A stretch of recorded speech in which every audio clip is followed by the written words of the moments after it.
नमस्कार शेतकरी मित्रांनो. तर आजच्या आमच्या व्हिडिओमध्ये मला दाखवायचं होतं तुम्हाला की जीवाणू खतांचा आपल्या पिकाला कसा उपयोग होतो ते तर आपल्याला बऱ्यापैकी नंतरच्या स्टेजमध्ये सांगेलच, पण आपल्या पिकाला कशा पद्धतीनं एक जनरल लेवलला कसं आपल्या पिकाला सपोर्ट भेटत असतो हे दाखवण्यासाठी मी तुम्हाला हा व्हिडिओ करून दाखवतोय.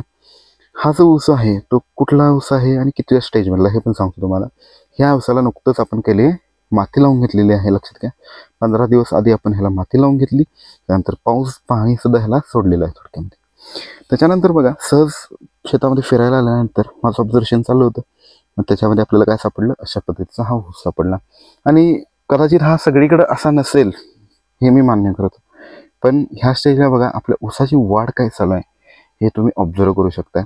बघा किती मोठी मुळं आपल्या पिकाला काय झाले आली आहेत. हे कदाचित सगळ्यात बेस्ट ऑब्झर्वेशन आहे माझं, की अशा पद्धतीनं मुळं तुम्ही तुमच्या पिकाला कधी पाहिले आहेत का? स्पेशली ऊसाला मला नक्कीच कॉमेंट करून सांगा. आणि एकदम पांढरी शुभ्र जी मुळं आहेत ती आपल्याकडं आलेली आहेत. बघा कुठेही कुजले भिजले असं वाटतंय तुम्हाला? हे बघू शकता तुम्ही, कुठंही कुजलेलं नाही, पूर्ण एकदम व्हाईट मुळं जी आहेत ती आपल्या पिकाला आलेली आहेत. आता ही फक्त मुळं झालेली नाहीत, लक्षात घ्या. त्याच पद्धतीने ही ऊसाची डेव्हलपमेंट सुद्धा करत चाललेत. बघा असा ऊस आपल्याला थोडक्यात पुढच्या स्टेजला पाहिजे, की हा पेरा जो आहे ऊसाचा लांब पाहिजे आहे, जाडी पाहिजे. तर अशा पद्धतीनं आपल्याला ह्या पिकामध्ये आपल्याला वाढ पाहिजे आहे, बरोबर. पण आत्ता आपण जवळपास 3-3.5 महिन्याचा ऊस कसा असू शकतो ह्याबद्दल हा सगळ्यात कदाचित बेस्ट व्हिडिओ असू शकतो बघा. तर अशा पद्धतीनं जैविक खतांचा कसा उपयोग तुमच्या पिकाला होतो यासाठी तुम्हाला हा व्हिडिओ मी करून दाखवतोय. त्याच्यामध्ये कुठले घटक वापरले आपण?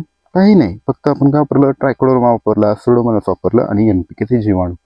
तर NPKचे जीवाणून बघा तुम्हाला हातात बघा माझ्या मूळ हाता जाडी बघा मुळाची तुम्हाला लक्षात येत असेल. मी ज्यावेळी हात ठेवते ना त्यावेळी तुम्हाला आपल्या मुळांची जी जाडी आहे ती बऱ्यापैकी तुम्हाला आढळत असेल. म्हणजे इतकी सारी मुळं आपल्या पिकाला इथं आलेली आहे. त्याच पद्धतीने बघा ही जी कांडी आहे, ह्या कांडीला जसं माती लावली गेली तसंच त्या डोळ्यातनं काय झालं, मुळ्याला सुरुवात झाली. पण सगळ्या साईडने ऑल रिंग आपल्या पिकाला काय मुळं आहेत, लक्षात घ्या.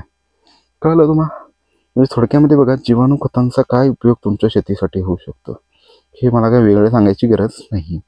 सिंपल आहे. जर तुमच्या पिकाची मुळं जर स्ट्रॉंग असतील तरच तुमचं जे पीक आहे ते भरदार येणार, लक्षात घ्या. भरपूर येणार थोडक्यात. आणि ह्याच्यामध्ये बघा बरेच लोक आता हे खूप बऱ्याच लोकांचं ऊस तुम्ही कदाचित एवढे बघितले असतील कदाचित. हे बघा हा व्हिडिओ दाखवते मी तुम्हाला.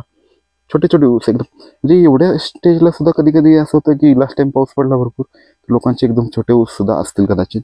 पण तुम्ही बघा हे आपल्या पिकाची काय स्ट्रेंथ आहे, कशा पद्धतीनं आपलं पीक हे जे आहे वाढते. माती लावली होती आणि मातीनंतर आपण हा असा रिझल्ट आपल्याला दिसलेला आहे थोडक्यामध्ये. आता फक्त हे एवढंच ऊस असं आलंय का? कदाचित सगळी ऊस ह्या स्टेजला नसतील, पण नक्कीच तुम्ही त्याच्या साईडचाच ऊस दाखवते बघा.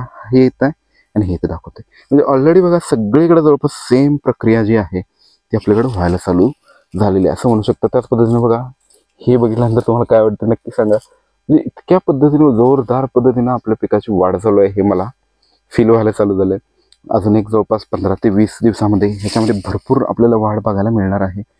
हे असं मला वाटतं की 15-20 दिवसामध्ये बऱ्यापैकी ह्याच्यामध्ये अजून काय होईल, सुधारणा होईल. कारण एका स्टेजला ही जी माती आहे आपण लावलेली त्यातून रिझल्ट येत नसतो. तर ह्याला अजून एक 15-20 दिवस पाहिजे की जेणेकरून काय होईल की आपल्या पिकाला ती जी खतं आहेत आपण लावलेली तर ती काय होतील, लागायला सुरुवात होईल.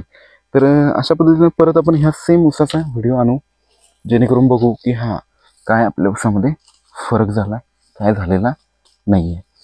लक्षात झालं? परत आपण थोडीशी माती ह्याला झाकून ठेवली तरी आपली मुळं बघा अशा पद्धतीनं वर डोकावत आहेत. त्यांना आता पाणी मिळालं, जसं जसं मॉइश्चर मिळेल खतं मिळतील तसं ते काय करतील, ॲब्झॉर्ब करत जातील आणि आपल्याला पिकाला खूप चांगली वाढ जी आहे ती देतील.